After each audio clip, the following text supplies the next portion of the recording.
السلام عليكم ورحمة الله وبركاته. الحمد لله والصلاة والسلام على رسول الله صلى الله عليه وسلم. رب اشرح لي صدري ويسر لي أمري واحلل عقدة من لساني يفقه قولي. ثم الصلاة والسلام على سيد الخلق محمد ابن عبد الله صلوات الله تعالى وسلامه عليه. أوصي نفسي وأنفسكم بتقوى الله. أمتنا ملونجي قلنا tugatenda noyo Allah wekitiibwa, Allah omulungi, Allah gwe tunyiiza, naye ate Allah n'atabeeranga ffe abatonde ebiseera ebisinga ffe wetunyiizibwa okuggyako Allah gw'aba asaasidde, aba ayagala oyo abamukoze ekibi naye amuddiza ekibi. Naye Allah oyo omulungi tumunyiiza naye n'agenda mu maaso mu kutuwa ebingi. Imaamu waffe Allah mutukuumire muzimu ku aya zasomye mu raaka ey'okubiri, Allah nga atugamba wa ataakum min kulli ma sa'altumuhu wa in ta'uddu ni'matallahi la tuhsuha. Allah oyo mulungi abawa ebyo byonna bye muba mumusabye nga tatunuulidde ono gwempa ebyange bye mugamba okukola abikola oba nedda. Allah ekyo n'atakitunuulira n'akuwa mu bingi by'omusaba era mu bingi by'oyagala byonna Allah n'akola ki? N'abikuwa. N'agamba wa in ta'uddu ni'matallahi la tuhsuha. Bwe tusalawo ffe abantu okubala ebyengera bya Katonda byatuwa byatukolera tetusobola bimalayo. Katonda kye yakatuwa ekikyali ekipya kwe kuba nti Allah yatusobozesezza ne tuyingira omwaka omupya. Yadde nga kalenda yaffe ey'Ekisiraamu omwaka twaguyingira dda, naye kiyinza okubeera ekyennaku ng'oyinza okubaako omuntu gw'obuuza nti ku kalenda y'Obusiraamu tuli mu mwaka ki nga tagumanyi. Naye kale era Allah tumwebaze okuba nti yatuyingizza mu mwaka guno omupya. Allah tumusaba omwaka guno agufuule gwa njawulo eri obulamu bwaffe. Allah omwaka guno agufuule gwa njawulo mu mbeera ey'okukola ebyo by'ayagala n'okwesamba ebyo byonna by'atasiima era by'atayagala. Mukkirize nzizeko okusalira nabbi waffe Muhammadi sallallahu alayhi wasallama, era mbakubirize n'okukubiriza omwoyo gwange okubanga tya Allah subhanahu wa ta'ala. Allah tumuteeke mu bulamu bwaffe, tumuteeke mu mbeera zaffe zonna mwe tutambulira, kuba obulungi bwa Katonda Allah atugamba hal jazaa'u l-ihsan illa l-ihsan. Buli akola obulungi osuubirwa kukolwa bulungi, era ne Allah buli lw'omukola obulungi mu mbeera ey'okukola ebyo by'ayagala, ne Allah naye akukola bulungi mu mbeera gy'obeeramu nga naawe oyina bye weetaaga. Abatambula naffe omulundi oguwedde twatandika olutuula lwaffe nga lugendereddwamu okutegeera batya bwe tulina okukola emirimu, omuyingira esswala, omuyingira okusiiba, omuyingira okuwa zaka, nga tugenda kubitambuliza ku bigambo bya Imaamu Shafi'i bye yayogera, nga tugenda bitambuliza ku mazhabu ge bayita amazhabu ga Imaamu Shafi'i. Abali naffe omulundi oguwedde twalaba obulungi bw'okusoma era ne tutegeera obulungi bw'okunoonya erimu. Nga bingi ebyayogerwa ku bulungi bw'okunoonya erimu twayogerako kitini nnyo, era we twaleka akasubi ako olunaku lwaleero we tugenda okukajja, naye nga ku nsonga eyo tugenda kwogera ekigambo kimu, oluvannyuma tweyongere ku nsonga eddako. Sahaba wa nabbi sallallahu alayhi wasallama gwe baali bayita Muadh ibn Jabal, tuyinza okuba twali tumuwuliddeko. Sahaba oyo yayogera ebigambo bino ebiraga obulungi bw'okumanya n'obulungi bw'okusoma. N'agamba, ta'allamu al-ilma, abange mmwe abantu mwandyefubyeko, mwandirwanye nnyo okumanya ne mubeera nga mukuyiga. Abange muyige nnyo okumanya. N'agamba, fa inna ta'allumahu lillahi khashya, oyo aba ategedde, oyo aba amanyiza lillahi khashya, agenda kufuna okutya Allah. Kuba bw'anaamala otegeera Allah agenda kuba mweraliikirivu nnyo mu mbeera ey'okutya okw'ekika ekyawaggulu ti Allah bino byandabamu abyagala, era agenda kubeera n'okufaayo okw'amaanyi okuba nti akola ebyo Allah byayagala. Kyatugamba fa inna ta'allumahu, omuntu ategeera, omuntu amanya lillahi khashya, agenda kufuna okutya Allah. N'agamba ekyokubiri, wa talabuhu ibada, omuntu okunoonya okumanya. N'atuula wano mu muzikiti nga bwe tutudde, n'agenda mu kibiina n'asoma, n'agenda ew'omuwalimu n'amusomesa, ekyo ekikolwa ky'aba akoze abeera mu ibaada. Ate ng'empeera tuzimanyi bulungi, empeera Allah ze yateeka ku ibaada mpeera nnene ezitandikira mu 10 n'okudda waggulu. N'agamba ekyokusatu, wa mudarasatahu tasbih, okuba nti omuntu atuula ne munne ne babaako bye bejjukanya nti nze kino nkiraba bwe nti nze kino omuwalimu wange yakinsomesa bw'ati, n'obaako ekipya ky'owa munno naye n'abaako ekipya kyakuwa. Omusajja atugambye wa mudarasatahu tasbih, ekikolwa ekyo obanga ali okuleeta tasbihat, obanga ali mu kugamba ebigambo nga subhanallah, obanga ali mu kugamba ebigambo alhamdulillah, obanga ali mu kugamba ebigambo la ilaha illallah.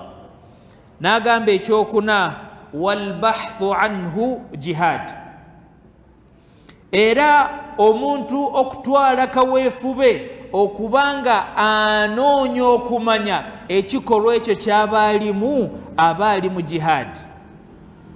Fenna tukimanyi bulungi Nabi Muhammad sallallahu alaihi wasallama ng'atugamba, man salaka tariqan yaltamisu fihi ilman sahala Allahu lahu tariqan ila aljanna, nti omuntu akwate ekkubo ng'ekkubo eryo alikutte mu mbeera nti agenda kunoonya kumanya, Allah subhanahu wa ta'ala naye amugondeza ekkubo ery'okuyingira ejjana. Kati omusajja kyatugambye nti n'omuntu afuba okunoonya okumanya kuno abanga ali mu jihad. N'agamba ekyomukaaga, wa ta'limahu liman la ya'lamuhu sadaqa, n'okuba nti ogenda kumanyisa ono atamanyi, ekyo bw'oba okikoze obanga awaddeyo saddaaka. Mulaba saddaaka ennyangu etaliimu kukwata mu nsawo yo n'owaayo, kutuula butuuzi wansi n'osoma. kuwaayo kaddeko n'ogenda ew'omuwalimu n'abaako ekipya kyakuyigiriza ku ddiini yo, ekikolwa ekyo ky'oba okoze obanga akoze saddaaka. N'agamba wabadlahu li ahlihi qurba, ate oyo Allah gw'aba awadde okumanya naye n'afuba okuba nti okumanya kuno kwayize akusaasaanya, ekikolwa ekyo ky'aba akoze aba asembedde maaso ga Katonda. Oba ogenda kuyingira mu bali Katonda bayagala. N'agamba ekyomunaana wa huwa al-anisu fil wahshati, okumanya kuno omuntu kwaba amanyizza akaseera kabeeramu ng'ali bwomu, okumanya kuno kumubeesabeesa batya? Kyekino ekisembyeyo wassahibu fil khalwa, omuntu Allah bw'aba akuwadde ng'oyagala okumanya, akaseera k'omala ng'otudde awo Allah gy'agenda okuweera okutegeera ogambe nga wendi mu kaseera kange ak'eddembe kambikkule ku Qur'ani nsome, nga wendi mu kaseera kange ak'eddembe ebiseera byaffe bino kati okusoma bakutwanguyiza. Bw'oba oyagala kusoma ng'ogenda kuyitira mu Luzungu, emisomo gye giri egy'Oluzungu. Bw'oba oyagala kusoma ng'oyagala kuyitira misomo gya Luganda, n'egy'Oluganda gye giri. Bw'oba oyagala kusoma ng'oyagala kusomera ku ssimu yo, ku ssimu application nyingi omuntu gy'osobola okutuulako n'ogiwa essaawa emu, ssaawa bbiri oba eddakiika 3 n'ovaako ng'oyina by'oyize. Omuntu n'otalema kubeerawo nti mu kaseera ke ak'eddembe ogenda kukola bintu bitali bya buvunaanyizibwa. Mu kaseera ke ak'eddembe toyina kyakukola, ogenda kwenyigira mu bintu nga si birungi. Naye oyo Allah gw'aba awadde okwagala okutegeera n'okumanya akaseera ke ak'eddembe agenda kakozesa era mu mbeera ya kunoonya kumanya. Olwaleero njagadde tutandike n'ekigambo ekyo ekya sahaba wa Nabi Muhammadi sallallahu alayhi wasallama gwe baali bayita Mu'adh. Imaamu Shafi'i njagala tumwogereko ebintu bitini, kuba naye bwe tuba tusazeewo okumwogerako, kuba abantu batunga n'ebitabo mu bulamu bwe. Oli n'atunga ekitabo ng'akitunze obulamu bwa Imaamu Shafi'i we baamuzaalira paka we yaweza emyaka 15, n'atunga ekitabo kiramba, ekitabo ekisukkira ddala mu peegi 300 nga ne ayogera ku bulamu bwa Imaamu Shafi'i wakati we yazaalibwa paka we yaweereza emyaka 15. Kuba wakati awo waliwo ebintu bingi. Abamanyi abamu batugamba ti Imaamu Shafi'i obulamu bwe buyina engeri gye bwefaananirizaamu obulamu bwa Mukama waffe Nabi Muhammadi sallallahu alayhi wasallama mu bulamu bwe obw'obuto. Kuba Imaamu Shafi'i yazaalibwa taata we n'afa nga wa myaka 2, n'akulira ne maama we yekka. Maama we n'atafumbirwa luvannyuma lwa taata we, era maama we n'atazaalayo mwana mulala. Shafi'i n'akulira nga erinnya lye nga ye famire mwe yali eva yali y'amaanyi, kubanga obuddo bwe musajja mu Quraish, naye n'akulira mu bulamu obw'obunaku, n'akulira mu bulamu nga si nti buli kye yeetaaga maama we asobola kimutuusaako. Kuba Imaamu Shafi'i ebbanga lyamala nga anoonya okumanya, omuwalimu gwe yali asomako yatuuka n'okuba nti tayagala mmusomesa. Lwaki? Nga bw'amutuma ebisale by'essomero genda eri maama amugambe munnange ku ssomero bangobye bantumye ebisale by'essente, maama we n'amugamba munnange siina.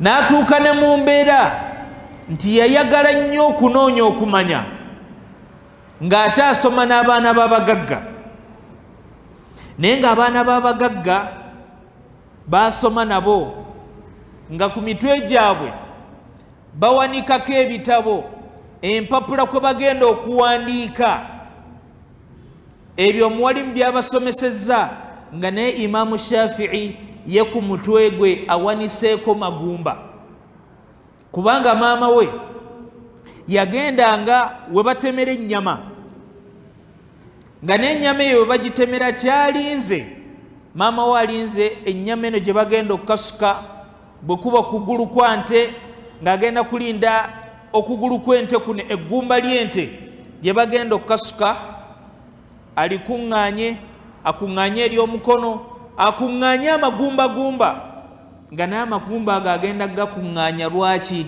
Agenda gakuŋŋaanya agatwala agaanike, obusomyo buno obubeera mu magumba abukasuke buyiike wansi, amagumba ago agawe mutabani we Shafii kwaba awandiika, nga naye abaana b'abagagga bo bagenda kuwandiika ku mpapula. Kwegamba obulamu bwa Imaamu Shafii ne maama we mwalimu okutoba kungi. Kiri kye mbagambye nti omuntu akwata obulamu bwa Imaamu Shafii n'abuwandiikamu ekitabo kiramba obulamu bwe obw'omubuto, kuba ekyo kyokka tuyigamu ebintu bingi ekikulembera nti omuntu Allah gw'anaasitula, Allah tatunuulira ono mwana wa maama, ono mwana wa taata, ono mwana akulidde mu famire ennungi. Nedda, Allah omuntu gw'anaasitula, Allah amuteekako buteesi kigambo kye n'agamba gwe ŋŋenda kusitula. Allah gw'anaasitula mu mbeera emu oba endala asobola okuyingiramu edduwa ya mukadde we, kuba Imaamu Shafii maama we yamusabira nnyo nga muto, era ng'asaba ekigambo kino nti mwana wange nsaba Allah akufuule ensonga enaataasa eddiini eno. Oli ayinza okwebuuza, nina mukyala wange, ndi musajja mufumbo, ndi mukyala mufumbo, nange nina okusaba Allah omwana? Nga ye alaba kimanyiddwe bumanya nti bwe mba ndi mufumbo nsobola okufuna omwana. Kituufu, omwana osobola omufuna, naye onaasobola okufuna omwana nga bw'omwagala. Era abazadde kiba kya buvunaanyizibwa bwa kika kya waggulu bw'obanga osula n'abaana bo mu nnyumba, ennaku zireme kuwera 2 wazira ng'olina olunaku lwosse, olina akaseera k'owaddeyo eddakiika 1, dakiika 5, oyite ku mwana wo omukwate ku mutwe omusabire. Kuba ffenna kati ensi gye tuwangaaliramu tugimanyi, ebigezesebwa bingi, abavubuka bye tutomera, ebigezo bingi byotasobola kakasa nti kino nja kiyita ne kino nkiyite ne kino nkiyite. Naye omuzadde akwata ku mwana we n'amusabira, n'agamba ayi Allah nkusaba omwana wange ono mufuule mwana mulungi. Kakasa bukakasa nti Allah agenda kukulongooseza omwana oyo. Nabbi wa Katonda gwe bayita Zakariya, tuyinza okuba tumumanyi oba twali tumuwuliddeko. Zakariya Allah yamugezesa n'ekigezo nti yawangaala obuvubuka bwe bwonna ng'ayina omukyala, Allah n'abamma ezzadde, n'akulirira, n'ayingira emyaka 5, n'ayingira emyaka 6 nga talina mwana, okutuusiza ddala we yayingira mu myaka 7 n'ayogera ebigambo bino Allah nga bw'atugamba mu Suratul Anbiya, wa Zakariya idh naada rabbahu rabbi la tadharni fardan wa anta khayrul warithin. Zakariya yadde nga yali nabbi wa Katonda eyali asobola okugamba Katonda mpa omwana kuba ndi nabbi wo, naye yakowoola Mungu n'amugamba wa Zakariya idh naada rabbahu rabbi la tadharni fardan wa anta khayru lwarithin. Ti ai Allah omulungi, la tadharni fardan, Allah tondeka kubeera omu, ntuuka okufa nga siina muntu agenda kusikira linnya lyange, ntuuka okufa nze nangende, la tadharni fardan. Namugamba wa anta khayru lwarithin, Allah gwa mulungi w'okusikiza. Zakariya ki Allah kyeyamuwa? Allah tugamba fastajabna lahu wa wahabna lahu Yahya wa aslahna lahu zawja innahum kanu yusari'una fil khayrat wa yad'unana raghaban wa rahba wa kanu lana khashi'in. Tuddayo ku kiri ekigambo nti omwana basaba musabe, ate omwana ekyo omuzadde kyoyagala omwana wabeere nakyo yina kisaba Allah.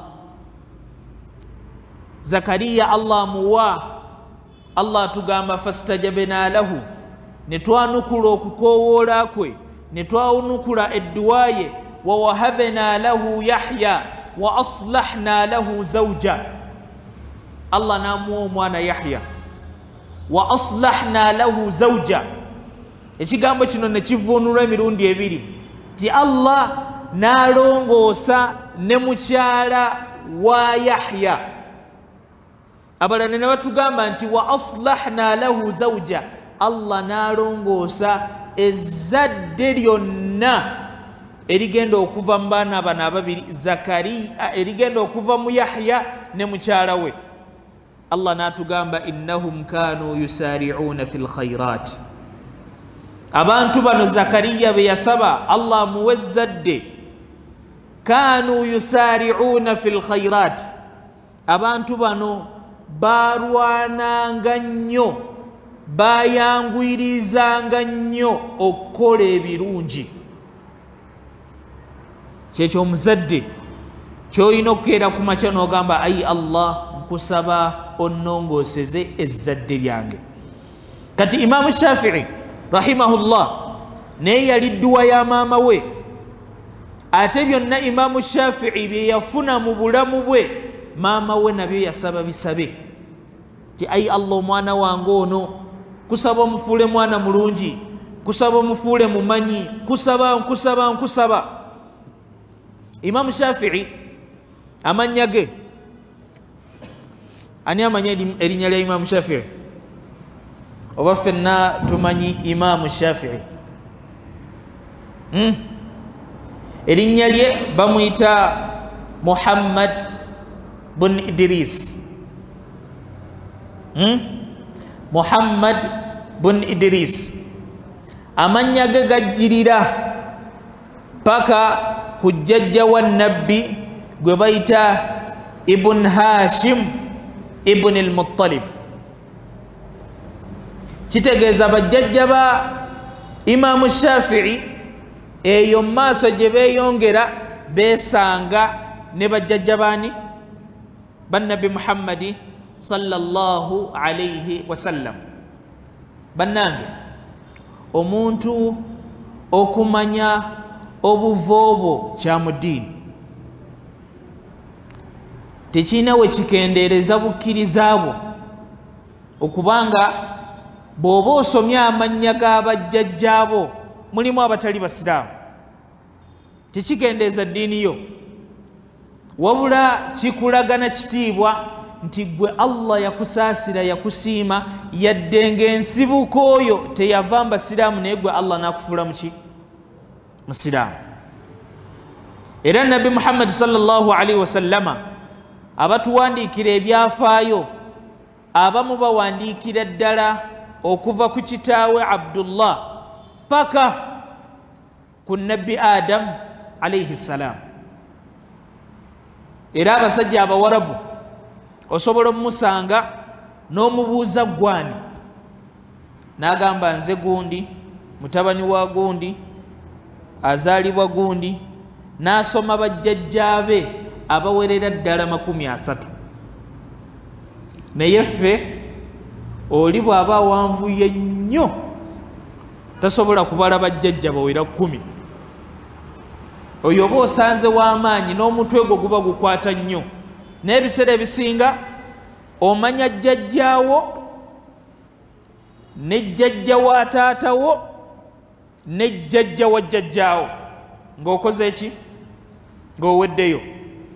kirungi Allah bw'aba akikuwadde ng'osobola okwogera bajjajjaabo abawera ku kirungi, kuba tekirina we kikendeereza diini yo, wabula kiba kirungi kuba Allah gw'aba yakusiima n'akuggyamu abo abatali basiraamu gwe n'akufuula muki musiraamu. bwe tulaba jjajja wa Imaamu Shafii gwe baali bayita Yazid, jjajja ono baali bamuyita Uthman bwe mba seerabidde. jjajja ono teyali musiraamu, naye mu butabeera busiraamu n'alwana ne Nabbi Muhammadi sallallahu alayhi wasallama mu ghazwatu Badri, olutalo lwakulembera, n'ayingira n'embawambi ne bamuwamba kuba yali alwana n'abatali baki basiraamu. naye bamala omuwamba agenda okulaba enkolagana y'abasiraamu, enneeyisa gye beeyisaamu, enkwata gye bakwatamu ebintu byabwe, n'ayingira obusiraamu. kitulaga ki? obusiraamu teribeera erinnya nti oyitibwa Muhammadi, nti oyitibwa Muhsinu, nti oyitibwa Abdullah. obusiraamu buyina ekifaananyi ekigazi ekisukka okubeera nti gwe bakuyita Muhammadi. obusiraamu bugaziwa okuba nti ekifaananyi kyo nakyo kibeere kiki kisiraamu. Hasanul Basri kyemmanyi tuyinza okubeera tumumanyi, yagamba abantu ud'u ila Allahi wa antum samitun. yagamba abange mukoowoole abantu okujja eri obusiraamu, okubeera abasiraamu, wa antum samitun, nga naye temukoze eki temwogedde. ne bamubuuza tuyinza koowoola tutya abantu okubaleeta oli obusiraamu, okubagamba nti eddiini ya Katonda yentuufu ey'obusiraamu nga tetwogedde? n'abagamba bihusni akhlaqikum, abantu mbakoowoola okujja eri obusiraamu n'empisa zammwe ennungi. bw'onaabeera n'empisa embi, ggwe omuntu omu ogenda kuvumya abasiraamu bonna. jjojja okusanga oli ejja okugamba oba abasiraamu baaba batya, naye nga gwakoze ekikolwa oli otya, oli omu, ogw'omu n'ovumirwako abasiraamu abangi olw'ekikolwa kyokoze eki kyokoze. kati Hasan al-Basri kyatugamba abange mukowoole abantu okujja eri obusiraamu nga naye temwogedde. ne bamubuuza tuyinza kukikola tutya, n'abagamba mukikole n'empisa zammwe ennungi.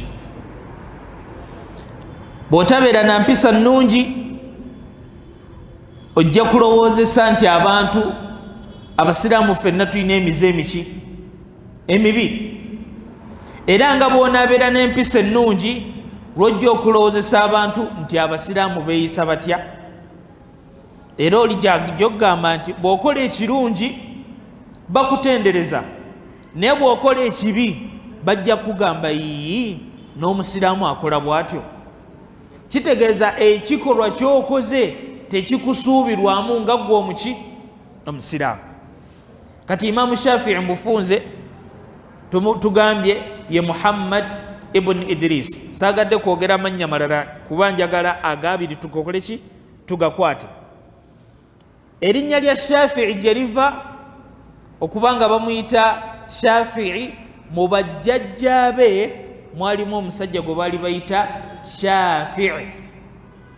Tegerekese.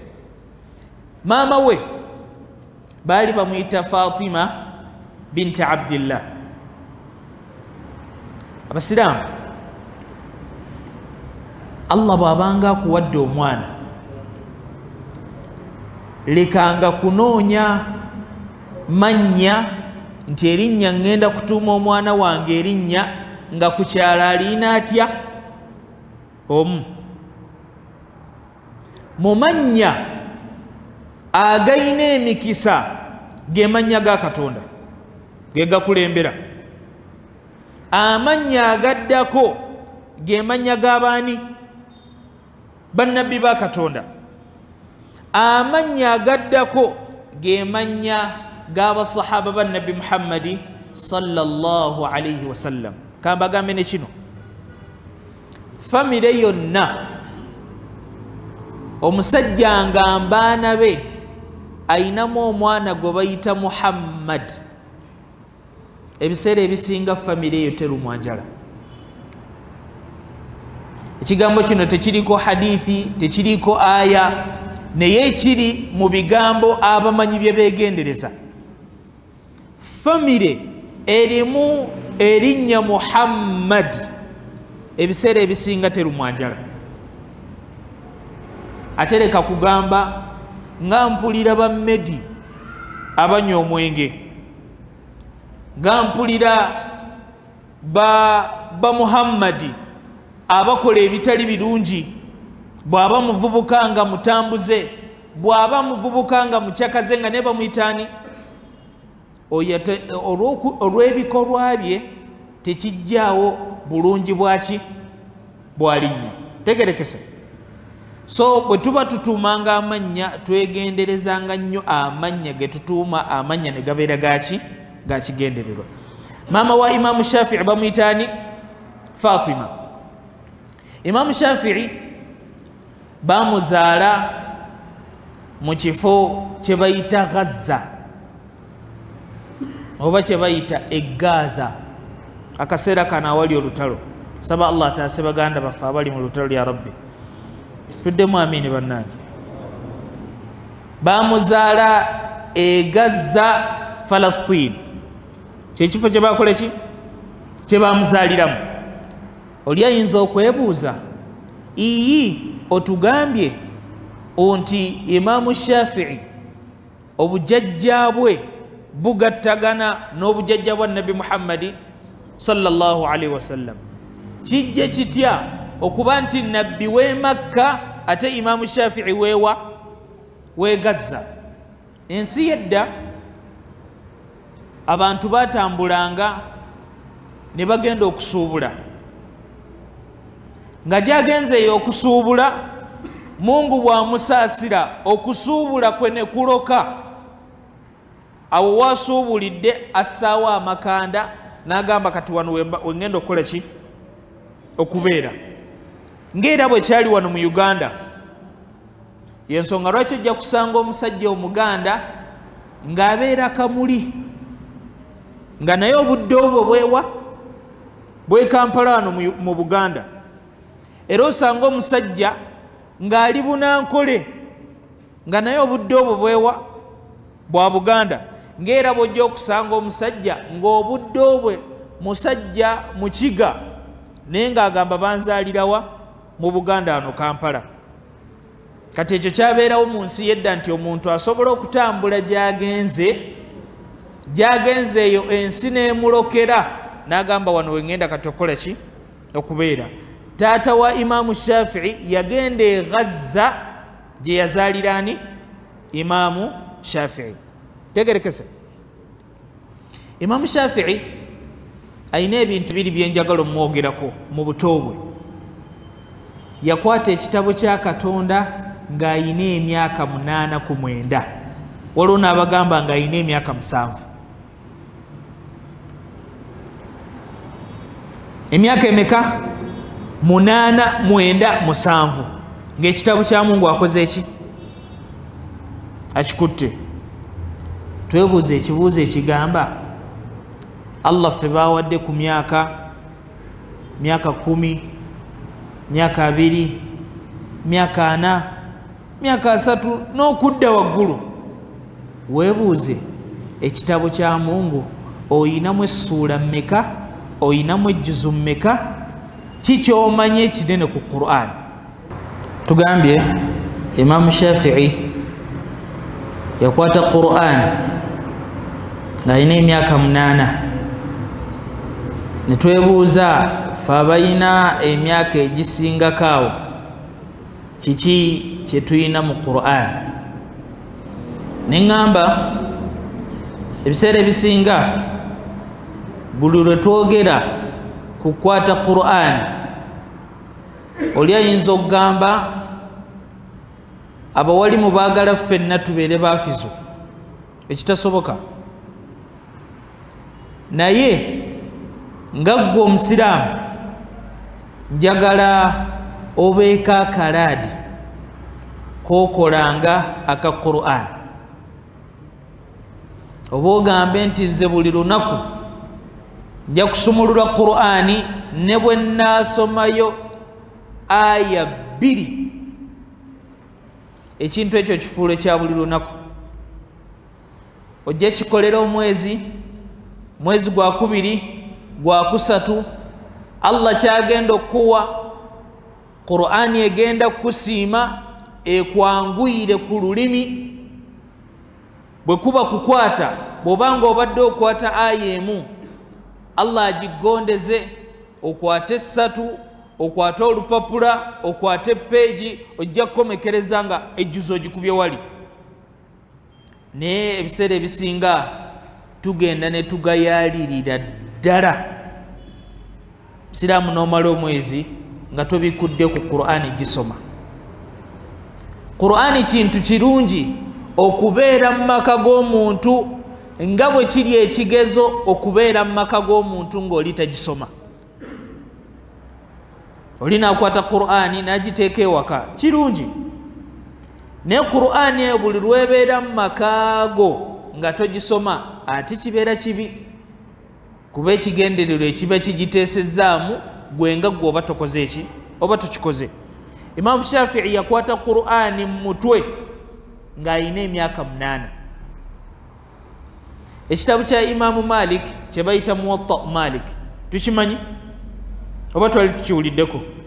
Kitabo kya hadisi kirimu hadisi 1,705 hadithi za Nabi Muhammadi sallallahu alaihi wasallama 1,705. Imam Shafi'i ekitabo ekyo yakikwatanga ayina emyaka 10. zibeera naye tugezesa okugamba nti zibeera fokwayo oba mmeka, ndaba nga ntini. Oli nakwata qala Rasulullahi sallallahu alaihi wasallama min husni al-islam al-mar'i tarkuhu ma la ya'nihi, eyo hadithim. Qala Rasulullahi sallallahu alaihi wasallama su'ila an-nabiy sallallahu alaihi wasallam ayu al-muslimuna afdalu man salima al-muslimuna min lisanihi wa yadihi, eyo hadithi ya 2. Eyo no hadithi ya layini emwemu. Ne wabeerawo hadithi ezijja nga zigendera ddala mu layini 5. Ne Imam Shafi'i yakwata hadithi za Nabbi 1,705 ng'alina emyaka 10. Waliwo omusajja gwe baali bayita Abu Ishaq. Olunaku lumu nga Imam Shafi'i afuuse muvubuka, atandise okubaako byasomesa abantu. Imam Ahmad bin Hanbal rahimahullah aba atambula n'omusajja ono gwe baali bayita Abu Ishaq, n'amugamba, owange nina omuvubuka gwe njagala okulaga, nkakasa tomulabangako. Muvubuka ayogera irimu, naawe kennyini bw'onaamala omulaba ogenda kwewuunya. Namugamba tugende.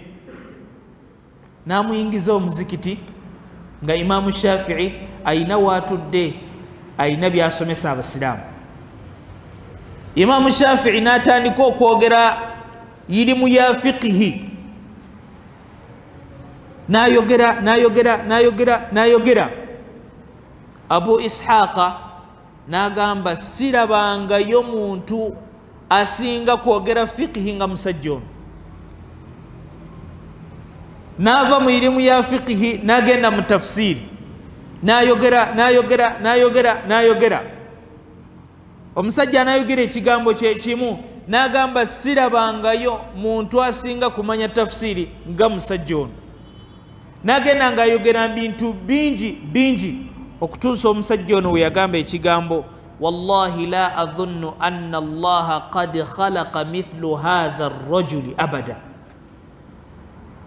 Sisuubira nti Mungu ayina omuntu gwe yali atonzeeyo alinga omusajja oyo.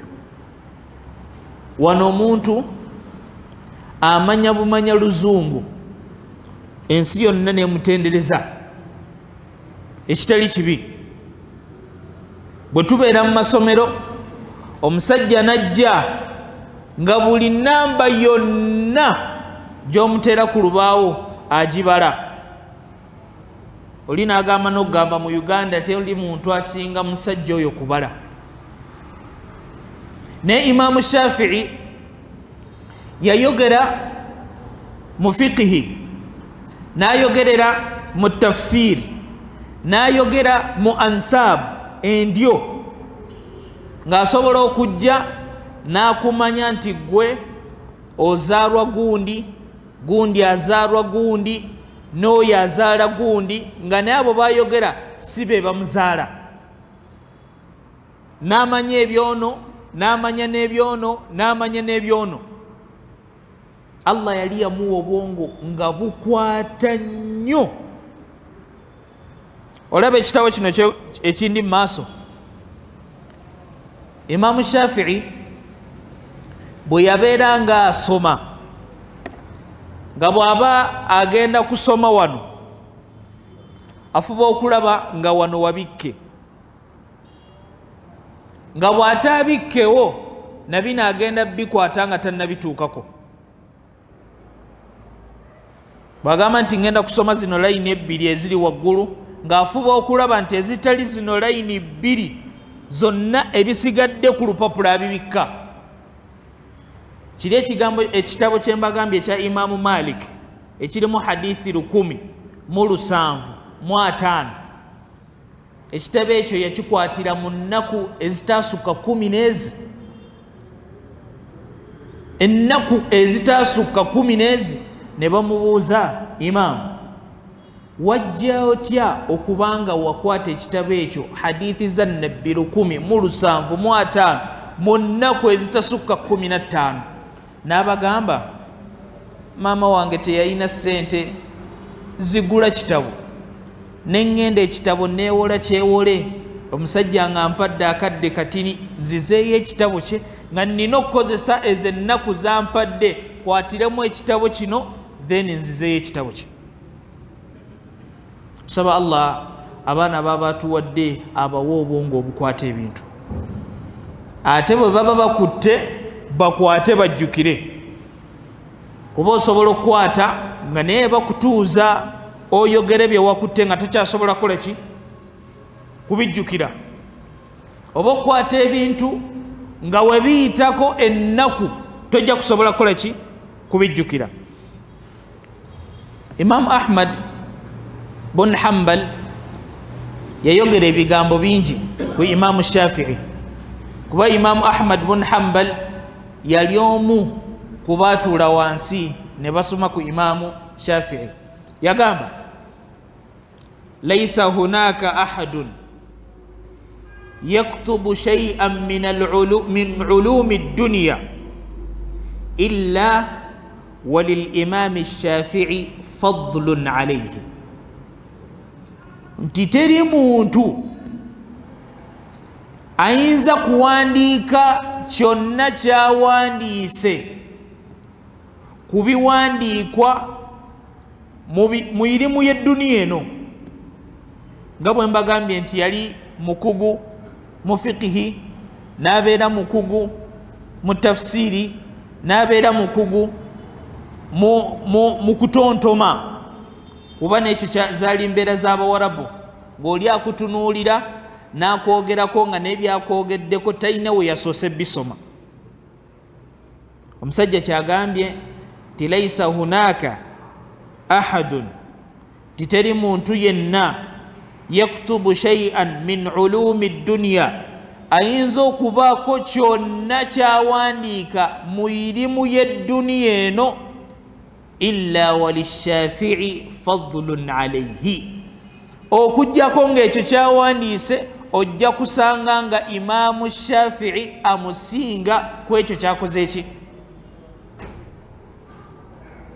Nze we nasomera university, mwe nasomera twalina omwana yali muzibe nga talaba,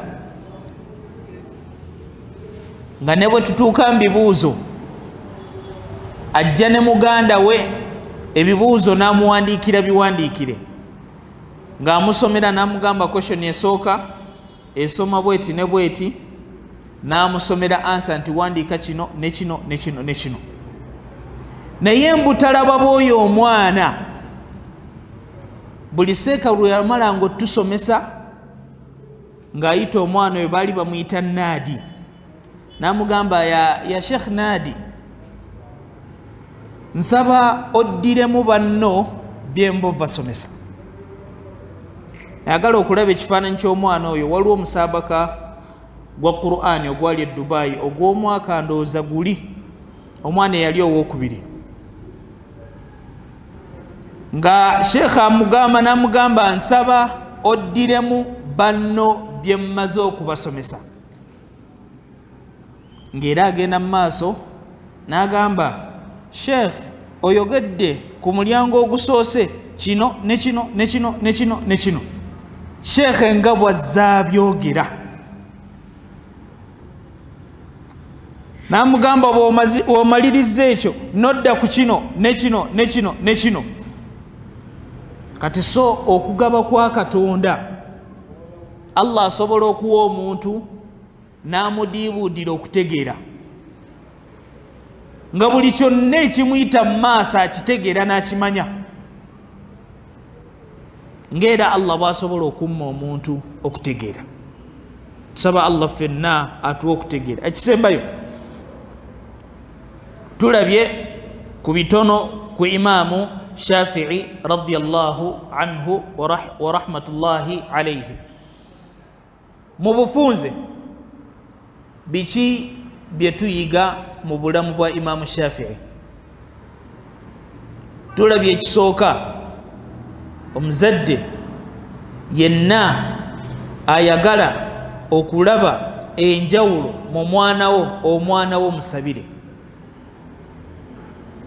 Leka kukoma kusaba kwokka, wabula n'ekyo ky'oyagala abeere kiteeke mu dduwa zo.